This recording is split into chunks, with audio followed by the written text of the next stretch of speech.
High দর্শক বন্ধু, আমি কাকলি।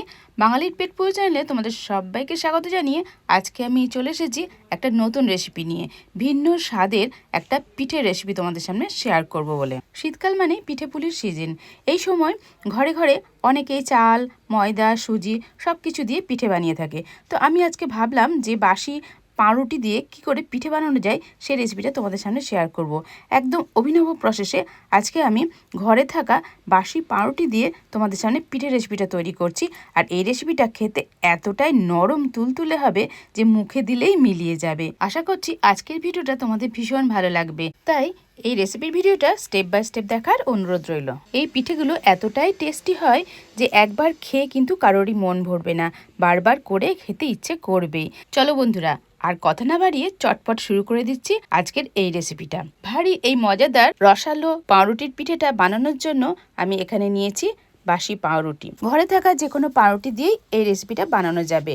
তোমরা চাইলে আটা কিংবা ময়দার পাউরুটিও ব্যবহার করতে পারো। আমি এখানে মাল্টিগ্রেন আটার পাউরুটি ছিল, সেই পাউরুটি দিয়ে আমি পিঠের রেসিপিটা তৈরি করব। তার জন্য পাউরুটিগুলোকে প্রথমে 4টে পাউরুটি আমি এখানে নিয়েছি। এবারে আমি স্টেপ বাই স্টেপ প্রসেসগুলো দেখাচ্ছি। এবার দেখো, পাউরুটিগুলো বাসি থাকার জন্য কিন্তু একটু শক্ত হয়ে যায়। এখন এই সাইডের যে শক্ত অংশগুলো, এগুলোকে চারিদিকে কেটে বাদ দিয়ে দেবো। সমান করে কেটে বাদ দিয়ে দিতে হবে, তাহলে ভেতরে যে নরম অংশটা আছে সেটা দিয়ে আমি পিঠেটা তৈরি করব। তবে এই পাউরুটির পিঠের রেসিপিটা তৈরি করার জন্য তোমরা টাটকা পাউরুটি ব্যবহার করতে পারো। এই পাউরুটিগুলোর 4টে সাইড বেশ সুন্দর করে কেটে বাদ দেওয়ার পর এই পাউরুটিগুলোকে একটু নরম করে নিতে হবে। তার জন্য আমি একটা প্রসেস দেখিয়ে দিচ্ছি তোমাদেরকে। যেহেতু পাউরুটিগুলো বাসি ছিল, শক্ত হয়ে গেছে, ওই জন্য একটা বাটিতে একটু জল নিয়েছি। জলে এরম করে হাত ডুবিয়ে ডুবিয়ে এইভাবে দুই দিকে হালকা হালকা জল দিয়ে দিচ্ছি। একদম জলে ডুবিয়ে নিলে হবে না, তাহলে পরে কিন্তু একদম নরম হয়ে যাবে। হালকা নরম করার জন্য আমি এই প্রসেসটা দেখালাম। যদি টাটকা পাউরুটি করো সেক্ষেত্রে কিন্তু এই কাজটা না করলেও চলবে। তো এইভাবে আস্তে আস্তে জল দিয়ে দিলাম। তারপরে কিছুক্ষণের জন্য ঢাকা দিয়ে তোমরা রেখে দেবে। তবে আমার হাতে সময় ছিল না, ওই জন্য আমি আর ঢাকা দিয়ে রাখিনি। সাথে সাথেই আমি এই কাজটা শুরু করে দিয়েছি। এবার যেটা করতে হবে, পাউরুটিটাকে চাকতার উপর নিয়ে নিয়েছি, বেলনা দিয়ে আস্তে আস্তে এইভাবে চেপে চেপে চেপে চেপে একটু ওপর সারফেসটা স্মুথ করতে হবে, আর পাতলাও হয়ে যাবে আর একটু বড় হয়ে যাবে। জলে হাত দিয়ে ছিটিয়ে ভেজানোর সাথে সাথে যেহেতু আমি এইভাবে প্রেস করছি, তার জন্য একটু বেলনাটাতে পাউরুটিগুলো লেগে যাচ্ছে। জলের ছিটেটা দেওয়ার পর তোমরা একটু পাউরুটিগুলোকে ঢাকা দিয়ে রেখে দেবে, তাহলে কিন্তু বেলনাতে এভাবে পাউরুটিগুলো লাগবে না। তো এইভাবে আস্তে আস্তে পাতলা করে নিয়েছি। এবারে আমি পুলির শেপ করে কেটে নেব। তার জন্য এরকম গোল আমি একটা কুই কাটার নিয়ে নিয়েছি। এবার আস্তে আস্তে এইভাবে প্রেস করে করে গোল গোল করে কেটে নেব। খুব সাবধানে কেটে নিতে হবে যাতে সারফেসটা গোল হয়। তো এইভাবে দেখতেই পাচ্ছ, একটা কেটে তোমাদের দেখাচ্ছি। এইভাবে আস্তে আস্তে একটু ঘষে নিতে হবে, যেহেতু বাসি পাউরুটিটা, সেই জন্য এইভাবে নিয়ে নিলাম। গোল গোল হয়ে গেল। এইভাবে সমস্ত পাউরুটিগুলোকে আমি গোল গোল করে নিচ্ছি। একটা পাউরুটি থেকে দুটো করে এরকম গোল করা যাচ্ছে। তো এই প্রসেসে সমস্ত পাউরুটিগুলোকে গোল গোল করে কেটে নেব। এবারে এই অংশগুলো আমি রেখে দেবো, অন্য কাজেও ব্যবহার হবে বলে। ব্রেড ক্রাম্বস করে নেব পাউরুটিগুলো দিয়ে। দেখো বন্ধুরা, এবার সমস্তগুলো গোল গোল করে কেটে নেওয়া কমপ্লিট হয়ে গেছে। এবারে আমি তাওয়া বসিয়ে দিয়েছি। একদম তেল ছাড়াই কিন্তু আজকের পিঠের রেসিপিটা তৈরি করব। তো সেই জন্য শুকনো তাওয়ার ওপরেই আমি এই গোল গোল করে কেটে রাখা পাউরুটির টুকরোগুলো দিয়ে দিলাম। এবার হালকা একটু রোস্ট করে নেব। খুব শক্ত করে না, একটু নরম থাকবে সেরকম করেই কিন্তু কাজটা করতে হবে। বেশিক্ষণ হিট দিলেও কিন্তু চলবে না। এখানে আমি 30 সেকেন্ড পর্যন্ত রেখেছিলাম। তারপর এখন উল্টে দিচ্ছি। ওই দিকটা একটু একটু শক্ত শক্ত হয়েছে। এবার উল্টে দেওয়ার পরও আবার আমি এটাকে ঢেকে রেখে দেবো, মানে 30 সেকেন্ড পর্যন্ত। বেশি মুড়মুড়ে মুচমুচে করে ফেললে কিন্তু চলবে না, তাহলে পিঠেটা বানানোর সময় অসুবিধা হবে। ঢাকা দিয়ে রেখে দিলাম। কিছুক্ষণ পর ফিরে আসছি। দেখতে পাচ্ছ, তার মাঝখানে আমি একটা কাজ করে নিচ্ছি। এখানে 2 চামচ পরিমাণে নিয়ে নিচ্ছি ময়দা। ময়দা নিয়ে তোমরা চাইলে কর্নফ্লাওয়ারও এখানে ব্যবহার করতে পারো। 2 চামচ ময়দা নিয়ে এবার জল দিয়ে খুব ভালো করে গুলে এটাকে একটা পেস্ট বানিয়ে নেব। বেশ হালকা একটু লিকুইড পাতলা হবে, এরকম থিক টাইপের একটা পেস্ট বানিয়ে নিলাম। এদিকে পাউরুটিগুলো অলরেডি রোস্ট করা কমপ্লিট হয়ে গেছে। তো আমি হালকা করে রোস্ট করে নিয়েছি। এবার আমি এগুলোকে নাবিয়ে নিচ্ছি, চাটু থেকে নাবিয়ে নিয়ে এবারে দেখো কি করছি, কোন প্রসেসে আমি পিঠেটা বানাবো। একটা গোল যে চাকতির মতন পাউরুটিটা কেটে নিয়েছি, সেটার মাঝখানে আমি দোকান থেকে নিয়ে আসা এখানে একটা নলের গুড়ের সন্দেশ মাঝখানটায় পুর হিসাবে দিয়ে দেবো। তোমরা চাইলে যে কোনো সন্দেশ কিংবা তোমরা নারকেলের পুরও এখানে ব্যবহার করতে পারো।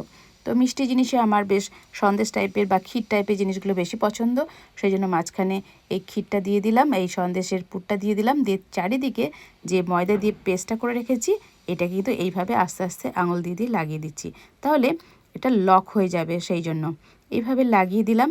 লাগিয়ে দেওয়ার পর একটু ঘন করেই লাগাতে হবে, দেখতেই পাচ্ছ কিরম করে লাগাচ্ছি, একটু ঠিক করে চারিদিকে ময়দা গোলাটা লাগিয়ে দিয়ে আর একটা এরকম গোল স্লাইস এর উপরে এইভাবে ঢাকা দিয়ে দিলাম। তাহলে জিনিসটা কি হলো, লক হয়ে গেল। এবার লক হয়ে যাওয়ার পর এই সাইডের এই সারফেসেও কিন্তু ভালো করে এইভাবে এই ময়দা গোলাটা আস্তে আস্তে এইভাবে লাগিয়ে দিতে হবে, তাহলে আর ভেতরে যে মিষ্টিটা পুর হিসাবে দিয়েছি সেটা কিন্তু বেরিয়ে আসবে না। দেখতে পারলে এইভাবে লক করে দিলাম। তো এই একটা পাউরুটি দিয়ে পিঠে আমার তৈরি হয়ে গেল এই শেপে। সমস্তগুলোই মাঝখানটায় ওই মিষ্টিটা দিয়ে এবার ওইভাবে একই প্রসেসে সবগুলোকে লক করে নেব এইভাবে আস্তে আস্তে। তবে এই কাজটা করার সময়তে একটু ঠিক করেই ময়দা গোলাটা লাগাতে হবে, তা নাহলে ফুটো থাকলে কিন্তু মিষ্টিটা আস্তে আস্তে বেরিয়ে যেতে পারে। সেই জন্য এইভাবে চেপে চেপে চেপে চেপে লাগিয়ে নিলাম। আর একটা তোমাদের সুবিধার জন্য দেখিয়ে দিলাম, এইভাবে কাজটা করতে হবে। তবে এই কাজটা একটু সময় লাগবে, সেইভাবে কিন্তু তোমরা করে নেবে। তবে টোটাল রেসিপিটা বানাতে এমন কিছু সময় আমার লাগেও নি। তো দেখতে পাচ্ছ সবগুলো কমপ্লিট হয়ে গেছে। এখন এগুলোকে একটু যেহেতু ময়দা দিয়েছি, চারিদিকে যে ময়দাটা লেগে আছে সেটাকে একটু শক্ত করার জন্য আমি আবারও তাওয়াতে এটা বসিয়ে দিচ্ছি। হালকা হিটে তাওয়াতে কিছুক্ষণ রেখে দেবো, তাহলে কিন্তু এটা ময়দাটা যেটা পাতলা রয়েছে সেটা একটু শক্ত হয়ে যাবে, তাহলে পিঠেটা তৈরি করতে আমার সুবিধা হবে, গলেও যাবে না। ঢাকা দিয়ে দিলাম। এইভাবে ঢাকা দিয়ে আমি রেখে দেবো 20 সেকেন্ড মতন। এদিকে আমি ক্ষীরটা বানাবো, তার জন্য কড়াই বসিয়ে দিয়েছি। কড়াইতে নিয়ে নিলাম 500 ml গরুর দুধ। এই দুধটাকে খুব ভালো করে জাল দিয়ে একটু ঘন করে রেখেছিলাম আগে থেকে, তবুও আবার এটাকে ঘন করে নিতে হবে, নাহলে এই পিঠেটা খেতে খুব একটা ভালো লাগবে না। ওই জন্য আস্তে আস্তে নেড়ে চেড়ে এটাকে আমি একটু ঠিক করে নিচ্ছি। তবে এখানে ঠিক করার জন্য আর একটা প্রসেস আছে, সেটা হচ্ছে একটু পাউডার মিল্কও আমি এর ভেতরে মিশিয়ে দেবো, তাহলে পরে খুব তাড়াতাড়ি ঘন হয়ে যাবে। সেই জন্য আমি আমুল স্প্রে দুধ এখানে আমি নিয়ে নিচ্ছি বেশ কিছুটা পরিমাণে। তোমরা চাইলে আরও দুধের পরিমাণটা বাড়িয়েও দিতে পারো ঘনত্বটা তাড়াতাড়ি করার জন্য। তো আমি সেই গরম দুধ দিয়েই কিন্তু এই দুধটাকে ভালো করে গুলে নিচ্ছি, তাহলে দুধটা কিন্তু খুব ভালো স্মুথ হয়ে গুলেও যাবে আর দুধের সাথে মেশাতেও সুবিধা হবে। ওই জন্য সেই গরম দুধ দিয়ে এটাকে আমি একটু পাতলা করে নিলাম। এবারে আমি ফুটন্ত দুধের মধ্যে এই পাউডার মিল্কটা পুরোটাই মিশিয়ে দিলাম। এবারে গ্যাসের ফ্লেমকে কমিয়ে কমিয়ে এটাকে আস্তে আস্তে নেড়ে চেড়ে একটু ঘন ক্ষীরের মতন করে নেব। তো এখানে আমি চিনি ব্যবহার করব না। এখন শীতকালে কিন্তু পয়রা গুড়টা ভীষণ ভালো লাগে, তাই আমি সেই খেজুরের গুড় দিয়েই এই রেসিপিটা তৈরি করব ঠিক করেছি। তাই এখানে আমি চিনি দিলাম না, দিয়ে দিলাম এই পিঠের টেস্টটাকে বাড়ানোর জন্য ছোট এলাচ। এটাকে দিয়ে আমি ভালো করে নেড়ে চেড়ে এবার ঘন করতে থাকছি। আস্তে আস্তে কিন্তু দুধটা অনেকটাই ঘন হয়ে গেছে। তো এইভাবে আরও একটু জাল দিতে হবে, তবে গ্যাসের ফ্লেমটাকে একদম কমিয়ে রেখেই আমি কাজটা করছি। আগে থেকে ক্ষীরটা বানিয়ে যদি রেখে দাও বন্ধুরা, তাহলে পরে এই পিঠের রেসিপিটা বানাতে বেশিক্ষণ সময় লাগবে না। 5 থেকে 7 মিনিটের মধ্যেই এই পিঠের রেসিপিটা চটপট বানিয়ে নিতে পারবে। এদিকে পাউরুটিগুলো একটু রোস্ট করে নেওয়া হয়ে গেছে, এবার একটু উল্টে দিচ্ছি। দেখতে পাচ্ছ একটু শুকনো শুকনো হয়ে গেছে। উল্টে দিও, আর বেশিক্ষণ রাখবো না, কিছুক্ষণের জন্য ঢাকা দিয়ে রাখবো, ততক্ষণে কিন্তু হয়ে যাবে। বেশি কিন্তু খুব ড্রাই করলেও চলবে না, একটু নরম নরম থাকবে সেরকম মতন করে নেব। তো এটা কমপ্লিট হয়ে গেছে। এখন দেখিয়ে দিচ্ছি তুলে, দেখো, এই দেখো একদম কমপ্লিট হয়ে গেছে। ওপরটা একটু ক্রিস্পি হয়েছে, ভেতরটা কিন্তু নরম আছে। সেরকম করেই আমি এই পিঠেগুলোকে তৈরি করে নিলাম। এদিকে আমার ক্ষীরটাও রেডি হয়ে গেছে। ক্ষীরের ঘনত্বটা একটু বেশি হয়ে গেলে তোমরা একটু দুধ অ্যাড করে দিতে পারো। এখন আমি এর ভেতরে দিয়ে দিলাম খেজুরের গুড়, কারণ এখন তো খেজুরের গুড়ের মিষ্টি বানালে খুবই ভালো লাগে। তো পিঠেতে আমি খেজুরের গুড়ই দিলাম। খেজুরের গুড় দিয়ে খুব ভালো করে নেড়ে চেড়ে দিচ্ছি। খেজুরের গুড়টা দেওয়ার পর এই ক্ষীরটা একটু পাতলা হয়ে যাবে। তো সেটা দেখতে পাচ্ছ একটু গরম হতে হতে আস্তে আস্তে পাতলা হতে থাকছে। যদি মনে হয় যে খুব ঘন হয়ে গেছে, সেক্ষেত্রে একটু দুধও অ্যাড করে দিতে পারো। ক্ষীরটা আমার তৈরি করা একদম কমপ্লিট হয়ে গেছে। এবার আমি এই পিঠেগুলোকে একটা একটা করে এই দুধের কড়াইয়ের মধ্যে দিয়ে দিচ্ছি। গ্যাসের ফ্লেমকে একদম কমিয়ে দিয়ে কিছুক্ষণের জন্য ঢাকা দিয়ে রাখবো, তাহলে এর ভেতরে ক্ষীরটা ঢুকে যাবে আর পিঠেগুলো একদম নরম হয়ে যাবে। একদিক হয়ে গেছে, এখন আমি উল্টে দিলাম, ওই দিকটাও হয়ে যাবে।